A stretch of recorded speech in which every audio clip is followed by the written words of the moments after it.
مقدس ترین شخصیت تشریف فرمائے، جس کی وجہ سے اس کائنات کو وجود ملے، جس کی وجہ سے شجر اور حجر بنائے گئے، جس کی بدولت میری اور تیری پیدائش ہوئی ہے، جس کی بدولت کائنات میں نبوت کا نظام پیدا کیا گیا، جس کی بدولت کائنات میں 18,000 قسم کی مخلوقات کو بنایا گیا، ملائکہ بنائے گئے، ساری کائنات کا نظام جس کی بدولت بنایا گیا، کائنات کی سب سے عرفہ، کائنات کی سب سے اعلیٰ، کائنات کی سب سے منزہ، کائنات کی سب سے مطہر ہستی حضرت محمد رسول اللہ صلی اللہ علیہ وسلم کا مسکن، آپ کا وہ گھر جہاں پر آپ تشریف فرمائیں، وہ جنت سے بھی اعلیٰ ترین مقام ہے، اور جہاں آپ ہیں اور آپ کے ہمراہ آپ کے 2 یار موجود ہیں۔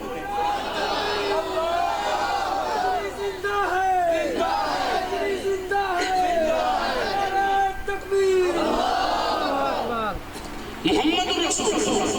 کائنات کی سب سے اعلیٰ شخصیت ہے، رب کے بعد جیسے کہا گیا کہ قصہ مختصر، بعد از خدا بزرگ تو ہی قصہ مختصر، رب کے بعد جس کا مقام ہے وہ محمد الرسول اللہ ہے، اور محمد الرسول اللہ عرش و کرسی سے اعلیٰ ہے، جہاں سے آپ کا خمیر اٹھا، کائنات کی وہ جگہ، کائنات میں سب سے اعلیٰ عرش و کرسی سے اعلیٰ ہے، تو قربان کیوں نہ جاؤں ابو بکر عمر آپ پر کہ آپ کا بھی خمیر وہیں سے اٹھے جہاں سے محمد الرسول اللہ کا اٹھا ہے۔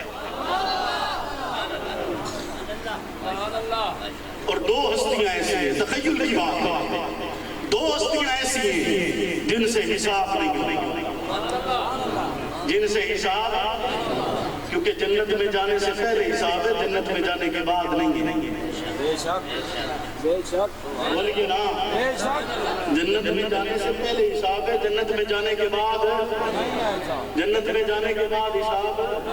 بولو نا، جنت میں جانے کے بعد حساب نہیں ہے۔ کائنات کی وہ مقدس ترین شخصیات جنہیں رب نے یہ اعزاز بخشا ہے کہ اس مقدس مقام پر وہ محمد الرسول اللہ کے ہمراہ ہیں، کائنات کی اعلیٰ ترین شخصیت کے ہمراہ ہیں،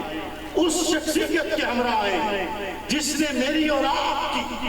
بھلائی کے لیے، میری اور آپ کی آخرت کی کامیابی کے لیے پتھر برداشت کیے، میری اور آپ کی بہتری کے لیے راتوں کو جاگ کر وقت گزارے،